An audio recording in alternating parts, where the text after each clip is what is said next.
누가복음 16장 20절, 22절. 그런데 나사로라 이름하는 한 거지가 헌데투성이로 그의 대문 앞에 버려진 채 그 부자의 상에서 떨어진 것으로 배불리려 하매 심지어 개들이 와서 그 헌데를 핥더라. 이에 그 거지가 죽어 천사들에게 받들려 아브라함의 품에 들어가고 부자도 죽어 장사되매 사람이 죽으면 그 순간 모든 호흡이 중단되므로 별도의 육체와 분리된 의식체가 없음을 성경은 가르치고 있습니다. 성경에서 말하는 영 또는 혼, 영혼은 전 인격적인 존재인 사람을 표현할 때 사용하는 성경적 용어입니다. 부자와 나사로는 실상이 아니라 비유입니다. 이 비유는 예수께서 유대인의 입장에서 말씀을 하셨습니다. 왜냐하면 사람이 죽는 날로부터 부활할 때까지 의식을 갖고 있다는 교리를 믿는 사람들이 오늘날처럼 예수님 당시에도 많이 있었습니다.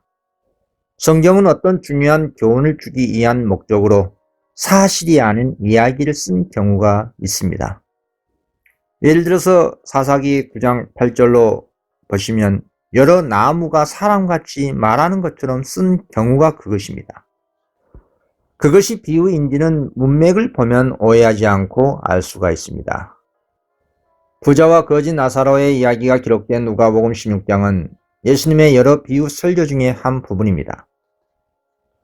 누가복음 15장 3절 예수께서 저희에게 이 비유로 이르시되 라는 말씀으로 시작하신 후 이어서 누가복음 15장 4절에서 7절 잃은 양의 비유, 그리고 잃어버린 은전의 비유, 그리고 잃어버린 아들의 비유, 또 누가복음 16장 1절로 불의하나 지혜로운 청지기가 비유 제문에 관한 바로 앞에 비유를 듣고 이를 비우는 바리새인들을 견책하는 말씀을 하신 후 이어서 부자와 나사로의 비유를 말씀하신 것입니다. 누가복음 16장은 현세의 재물과 내세의 운명을 주제로 한 비유입니다.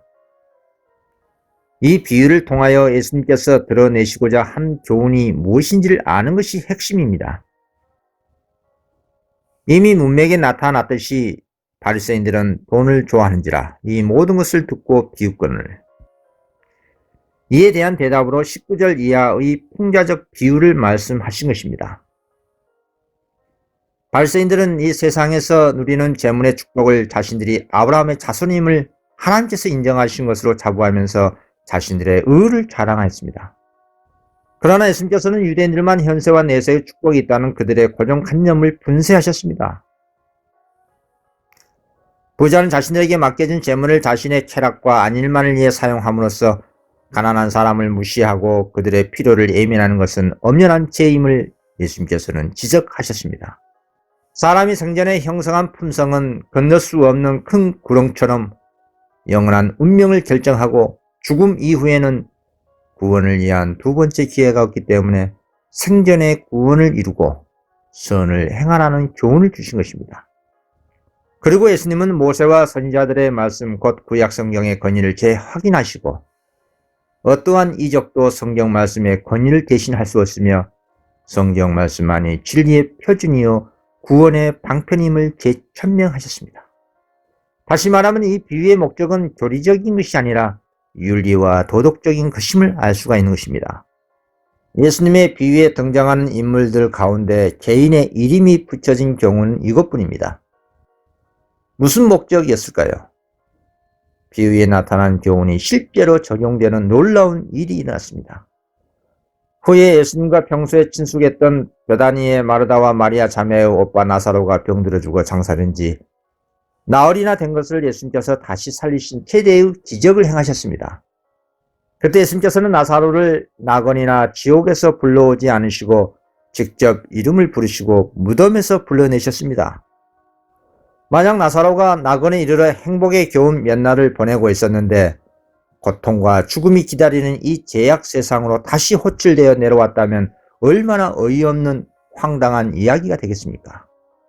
특히 다음의 말씀에 그가 음부에서 고통 중에 눈을 들어 멀리 아브라함과 그의 품에 있는 나사로를 보고 불러 이르되 아버지 아브라함이여 나를 궁일이 여기사 나사로를 보내어 그 손가락 끝에 물을 찍어 내 혀를 서늘하게 하소서. 내가 이 불꽃 가운데서 괴로워하나이다.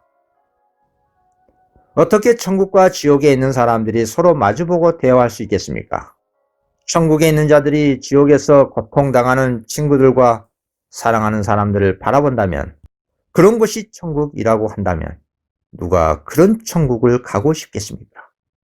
또한 만일 사람이 죽자마자 하늘로 직접 가는 것이 사실이라면 우리는 살아있는 것보다 빨리 죽는 것이 더 좋을 것입니다. 아브라함의 품은 단지 상징적 표현이고, 또한 여기에서 묘사된 하늘과 지옥 사이의 거리도 순전히 상징적인 것입니다.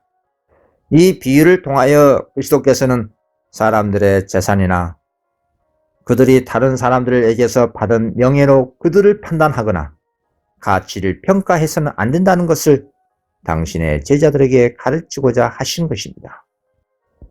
다시 말씀드리자면 성경에서 죽음은 잠입니다.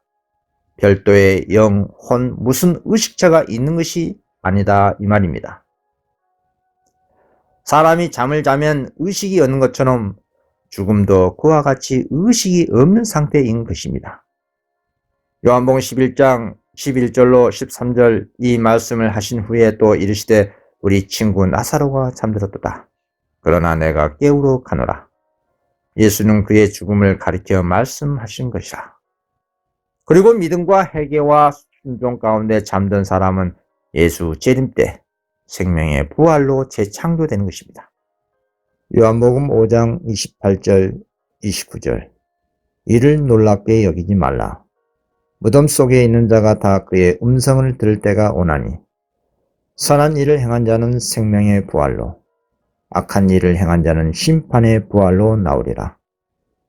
감사합니다.